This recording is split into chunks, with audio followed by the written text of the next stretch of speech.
Assalamu alaikum bandiraɓe yoɓe mbimi mbimami mi salmini goto foof to woni downu Baba Adama ɗo mi juurima ɗum mi ñaguima ɗum yafoy kadi mi ñaguima ɗum to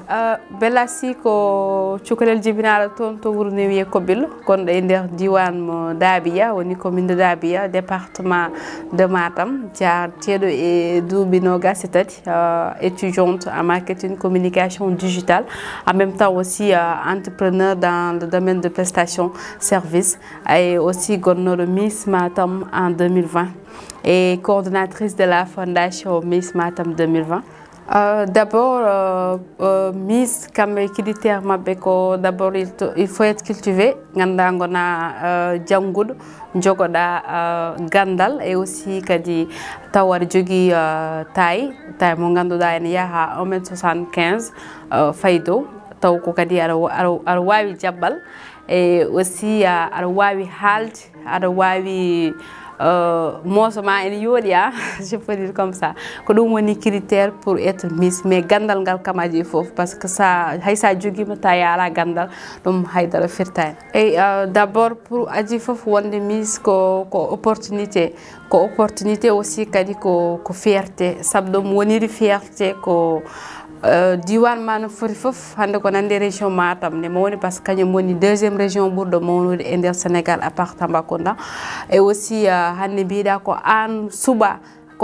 hen won ko tagi non cubirɗa a waɗaka a subiraka par hasard parce que cubirɗa ko guilay culture générale et aussi kadi guilay projet ma e guilay objectif mo jiɗanɗa diwan ma dum non so benni a subirama dum ha pari hankadi nana wonti fierté parce que ganduda a rondima ko heewi rondade ko heewi nde ferti daranade diwan mum woni daranade région mudum dum ne heewi jiidani e wonde projet ma dum non mi wawi wide ko opportunité parce que hande ko nande am wadi kam permettre au moins jogade miijo daranade diwanam ko fati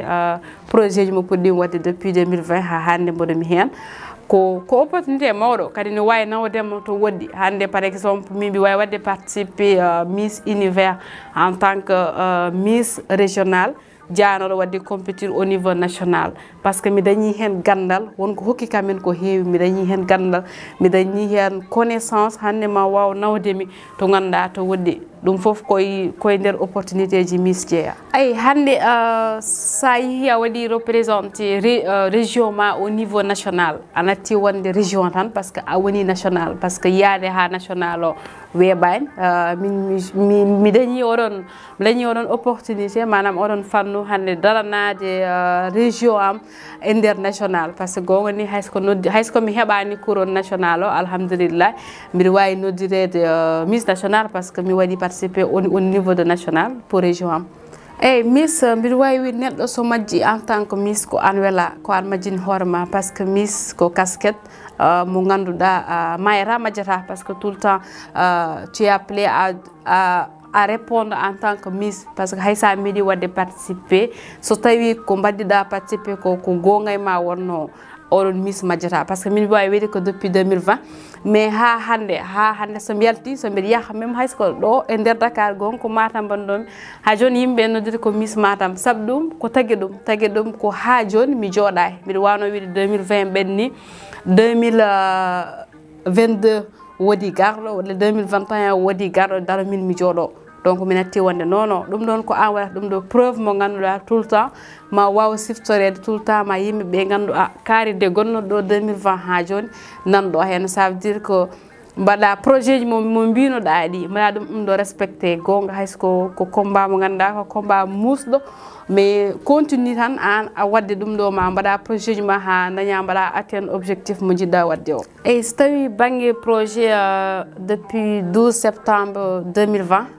puɗɗimi on projet de reboisement mo ganduɗa mbiɗa waɗa toon to diwan Matam hitande foof yeehi hankkadine ha wonti par ce que mi natti wonde par hitande par ce que mbiɗa wawi wiide je le fais à 12 mois sur 12 woni projet reboisement o projet reboisement d'abord ko sensibilisation min mbaɗata hen et aussi mbiɗa yaadi kadi e sukaɓe mo ganduɗa machallah dariɓe ko je salue au passage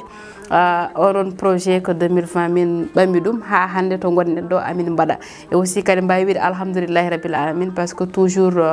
ɗum ɗon ne waɗi ne waɗi suivi par ce que hande kalde reboisement woni gonka men au niveau de Matam yimɓe fof ɗe nganndi an région Matam no wurdi surtout avancement désert ene wonde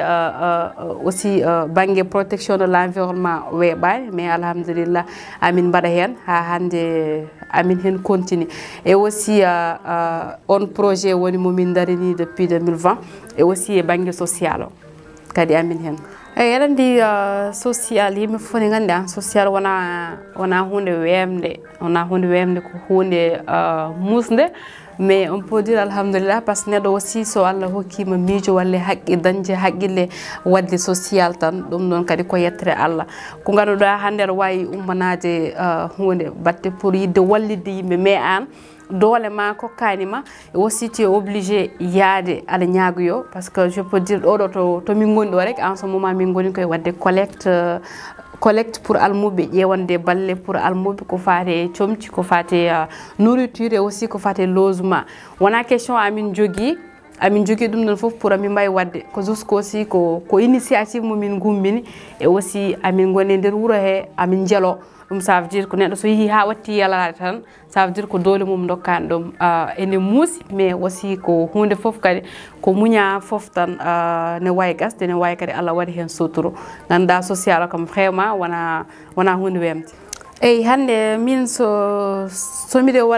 titolo banggue reboisement ça veut dire ko hunde mo ganduɗa ko hunde wonde firti hande par exemple mi hokkuman exemple sa yeehi Kobbillo ne waɗi comme par exemple sa yeehi Kobbillo ne waɗi Kobbillo Diawɓe wiyete Kobbillo Diawɓe ne waɗi une partie mo ganduɗa sa naati ɗon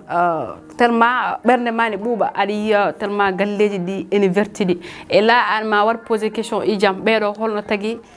tagui kamɓe galleji mabɓe ɗi mayni sa namdima mbiya minen de ko biteɗo Bellasi aduna ɗo leɗɗe awani min walli min toppitade ha leɗɗe e bon et aussi sa yeehi diwan biteɗo Ɓarga par exemple sa yeehi toon aussi machallah galleji mabɓe ɗi foof ne waɗi leɗɗe te leɗɗe ɗe alhamdulillah ɗe leɗɗe mawni ha yimɓe batti sakkade hen ça veut dire ko gonga ni ko projet ko minin gummini aussi min mbaɗiɓe accompagnement guilay suivi toppitade nde haysko à distance tout le temps amin mbaɗa yimɓeɓe amin dokkaɓe doole noɓe toppitirto par ce que yeehi ha min horam mi watti wadde ɓe ɗum ɗo défi tout le temps mi waɗa contacté neɗɗo o mi wima an de lekki ma hi so mawni mbiɗa joguinima prix te an so lekki hi so mawni te ko jomum sakkoto hena mais toujours ko juste ko motivation tan ha jomumen mbawa toppitade par ce que jomum so toppitima so yi hen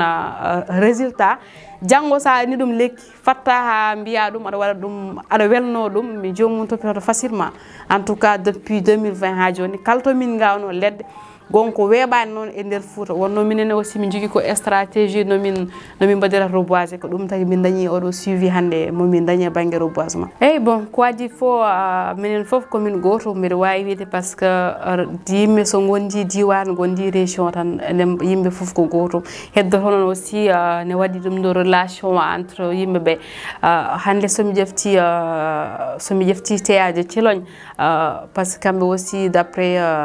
liggey mabɓe e golle mabɓe par ce que min jibinami tawmi ko teyade ene waɗi existé jibinami tawmi koɓe mbaɗa des activités jibinami tawmi koɓe mbaɗa hunde mo ganduɗa hunde yonde hunde mo ganduɗa jeune foof ne foti titorade ɗum tagui minen alhamdulillah toujours mbaɗami ko référencé e yimɓe wonɓe nder diwanam wonɓe diwan Matam activité moɓe mbaɗata e mine garmi jantume mabɓe min kala gumminɗo activité mum jeeyaɗo e diwan Matam somi tini mi arat somi tinani aussi mi yi activité oɗo ko mbiɗa wawi wadde participé mi arat volontairement mi waɗa participé ko ɗum tagui hande minen foof min jogdi ɗum ɗo relation mo ganduɗa min somi ummini un projet mi waɗiɓe sollicité walla ɓe jii ɓe garat ɓe nagga hen ɗum noon ko yettere Allah bon en tout cas min mi watta pointé doigt hay goto par ce que mataw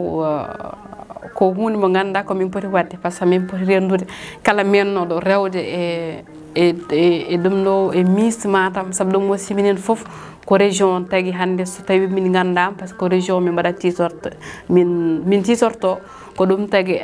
donc c'est juste ko min dottoro caggal tan min ƴeewa aussi rendude min ƴeewa fuɗɗinoɓe wonnoɓe yeesa men ɓe par ce que minen kam ko caggal mi ƴeewa wonnoɓe yeesa men ɓe min ƴeewa tout ha minen foof min mbawa rendude min mbawa wadde wonde organisation ɗum aussi c'est possible ko hunde wawde wonde vraiment pour aussi minen min mbawa nangodir haysko gonga ni haysko neddo fof ne jogui projet mo jiidani e wonde goddo tagat ha min ƴeewa aussi haysko goto amen projet mo ummini fof so min dendi peut être que voilà min mbawi wadde atteindre objectif amen facilement. Eyi bon ko fati actuellement fondation Miss Matam 2020 nana woni social o ko ƴewde balle pour almuɓe no kewmi wiide ni tan c'est pas question almuɓe ɓe ngala walle ko juste hande min ƴeewi situation et aussi avec prospection mo min mbaɗata et tout pour ƴewde kamɓe no ɓe gurdi neddo fof rewe almudagal ay min hooram kalaɗo mi rewe almudagal hay soko woni mi yahanno mi janga galle ceerno mi jippo mi fata gallamen hay ɗum aussi ko almudagal hande sernaɓe en cohli wallede par ce que sen ƴeewi jinnaɓe hewɓe gaddat sukaɓe mumen galle ceerno jaaha mbiya namdi jomum ko ƴiye ça veut dire ko kamɓe gonga ni haysko ɓe jiiɗa sukaɓe mabɓe tout le temps ne jiiɗa artude mabɓe walla ne jiiɗi ɗum tagar kamɓe mbawata ruttade pour nawande sernaɓe balle sernaɓe exactement ɓe cohli balle vraiment par ce que neddo fof ko kewmi wiide fof kala ceernajo woni no almudo kala sanda woni no almudo go fonandi caɗele almuɓe ɗum noon en ballodirat tan aussi kami nodda erago surtout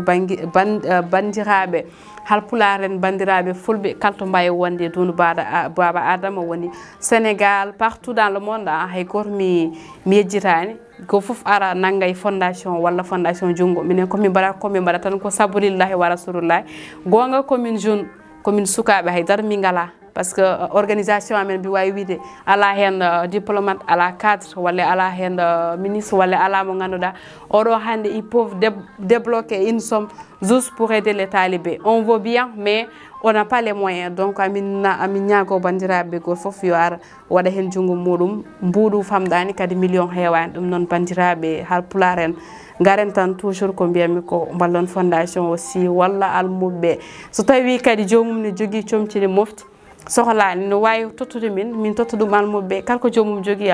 ne waɗire sabulillahi rek wa rasulullah e aussi salminde bandiraɓe kadi e salminde jinnaɓe par ce que neɗɗo kam sa woni suka debbo tout le temps on te voit tout le temps aɗa yalta télé et tout ɗum noon ko yettere Allah aussi kadi ko dañde duuso jinnaɓe tout le temps aɓe mballa aɓe duusa aɓe ñaago duwa ɗum noon kadi mbiɗa wiya kadi yo Allah jurnu gurdam mabɓe e bandiraɓe fof mi salmini mon et aussi kadi mi waɗa mon remercier ononne e disponibilité moɗon pour ƴettude mi interview merci beaucoup.